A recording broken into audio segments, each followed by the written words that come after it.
again, I'm not saying this is true. I just find it really weird that Benjamin Disraeli is writing about this, okay? And again, he's getting a lot of this information from the Rothschild banking family. So the Rothschild, for whatever reason, think they control the world, okay? So I don't go much into this in detail, but I will point out that there is evidence that this is true. All right, so we're going to look at the Communist Revolution in Russia together. I also want to keep you in mind that I don't think this is true, actually. There's evidence this is true, but I do not think this is true. Why Disraeli is writing about this, we will discuss next class, okay? But it's all part of a secret plan. All right, but first, let's look at the evidence that this may be true. Again, I'm not saying this is true, but there is evidence that this is true, okay? And the major piece of evidence is the Communist Revolution, the Bolshevik Revolution in 1917 that overthrew the government of Russia to create a communist government. All right, first let's talk about revolution. There are 4 elements you need in order for a revolution to be successful, okay? The first is you need a really charismatic leader. Second is you need a broad mass appeal, usually land for the peasants, freeing debt, okay, end of war, peace. Then you need organizational discipline. Everyone has to get along, okay? It has to be a cohesive group. And the last element, of course, is you need incompetent opposition.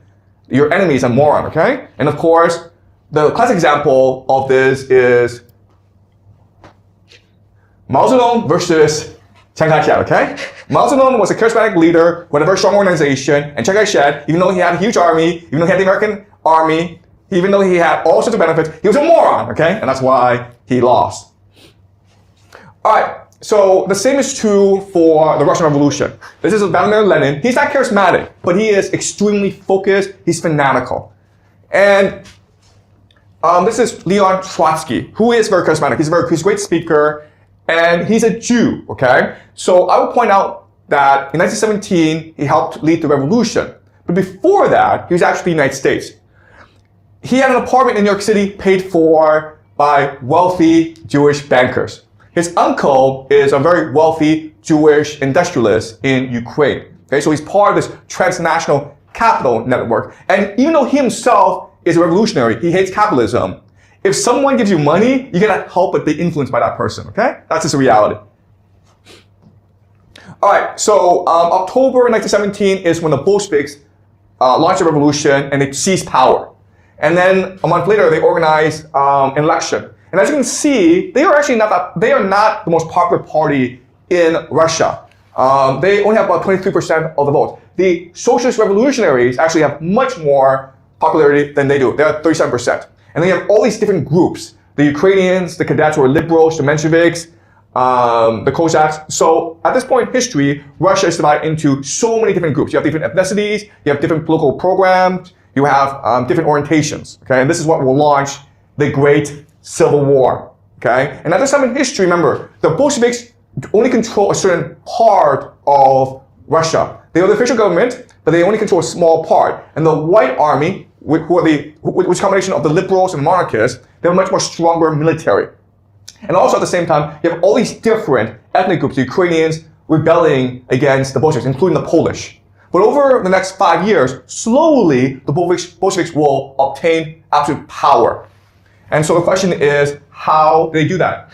Well, the first tool is terror. Okay, this is called the Red Terror, where they went around and killed anyone who opposed them. Now, what you don't understand is there's actually a strategy behind the Red Terror. The very idea is to steal as much money as possible from wealthy people, okay? So you're an aristocrat. You have a lot of wealth hidden. I need your money. So you either give me your money or I will kill your daughter. And I will kill your son.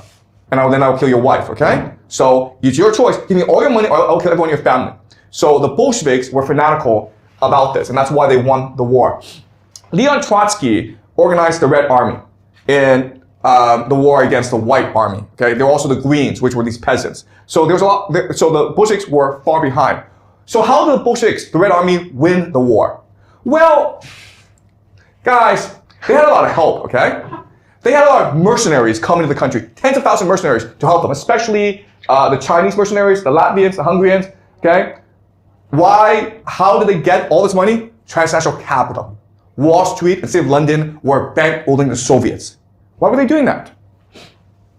Also, we have to remember that at this time in history, during the revolution, Britain and France, the United States, Japan sent armies into Russia. Now, what you learn in class is, oh, it's because they are capitalists and they fear the communists. And that's why they send armies to try to reduce the Bolshevik threat. That's not true, guys. Why they send the armies is because the Bolsheviks reneged on debt, okay? Russia owed a lot of money to Britain, Japan, United States, and France. And so these armies were sent in order to threaten the Bolsheviks. So what the Bolsheviks did was they stole as much money as they could from the peasants, nobility, from the treasury, and pay off these armies. And then these armies helped them in the war against the whites. Okay, does that make sense? Okay?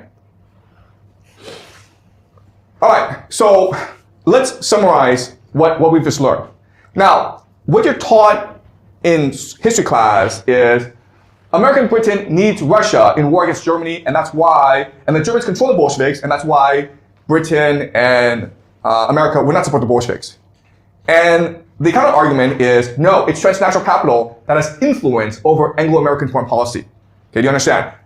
Anglo-American foreign policy, it's not to serve national interests, it's to serve private capital. Okay, that's the first point. Second point is, the Bolsheviks are communists, and so they're a threat to capitalism.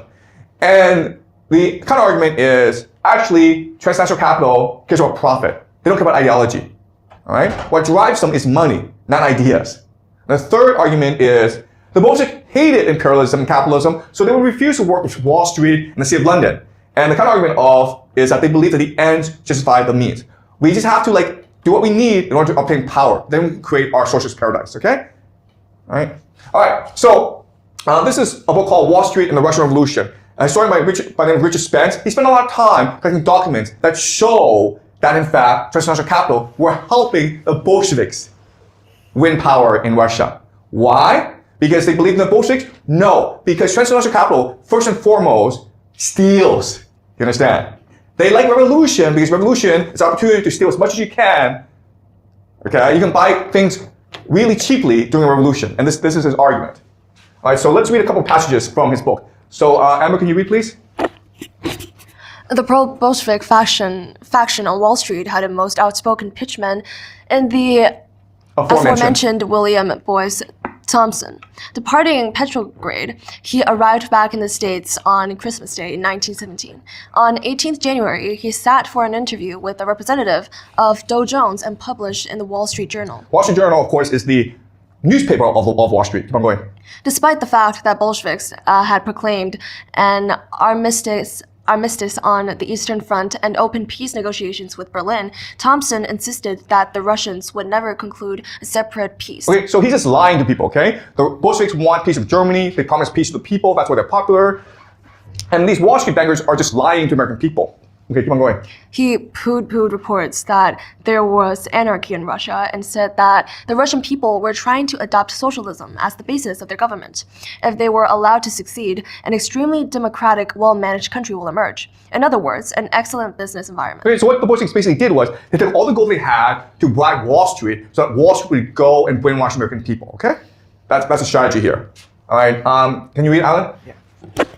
For those on Wall Street and elsewhere who dream of putting the brakes on Russia's economic development and seeing its riches and resources up for grabs under a regime willing to sell anything, their dreams have basically come true. Okay, so it's really important to understand. The British Empire was fighting a war against Germany. Russia was an important ally, right? They didn't care because for Britain, they wanted to destroy everyone, okay? So that's why they support the Russian Revolution, because they knew the Bolsheviks would destroy the Russian economy.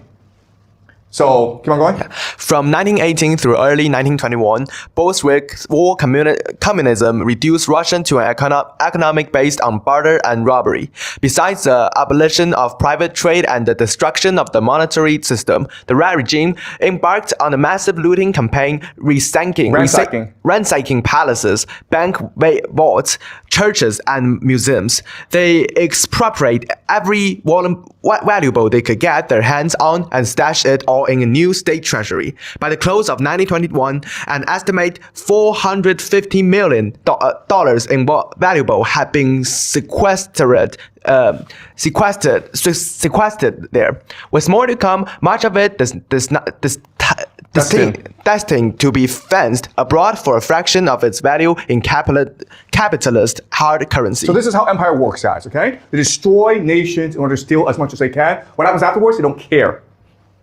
All right, it's that simple. All right, okay, so after the Bolsheviks consolidated power, after the Winter Civil War, everyone assumes that Trotsky would be the new leader. But it's Stalin that becomes the new leader, okay? Why? Because after the war ends, there's expectation among the Bolsheviks that, we help the transnational capital so much, they're gonna help us rebuild our nation, okay? They're gonna give us loans, they will give us technology to help us rebuild Russia. And guess what happened? Transnational capital says, no, you guys are good. We're good. We made our money, okay? And so now what's happening is that Leon Trotsky, who is a Jew, he gets blamed, right? Because Leon Trotsky is the one who brought in transnational capital. He's the one who facilitated this exchange. And now the Bolsheviks thinking, oh, this is a Jewish conspiracy. You Jews were planning this all along to steal everything from us and then screw us over in the end, okay? And that's why Stalin won. All right, so let's go over the difference between Leon Trotsky and Joseph Stalin. Leon Trotsky did not work for transnational capital. Okay, he was first and foremost a revolutionary who was interested in global revolution. He had a messianic calling to transform and save the world. But he was accused of being transnational capital, and because he was a Jew, everyone just assumed that he was a spy. Okay, and he also had a personality which was arrogant and aloof. Stalin had his own issues. Okay, but he benefited from the fact that Trotsky was a Jew, and he was able to slowly amass power for himself. He also has a background as a police informant, but being a spy for the capitalists was a much worse crime. All right? And that's why Joseph Stalin won in the end. And this is terrible for the Jews, the Bolshevik Jews who believed in the revolution, because they all got killed by Joseph Stalin. Okay?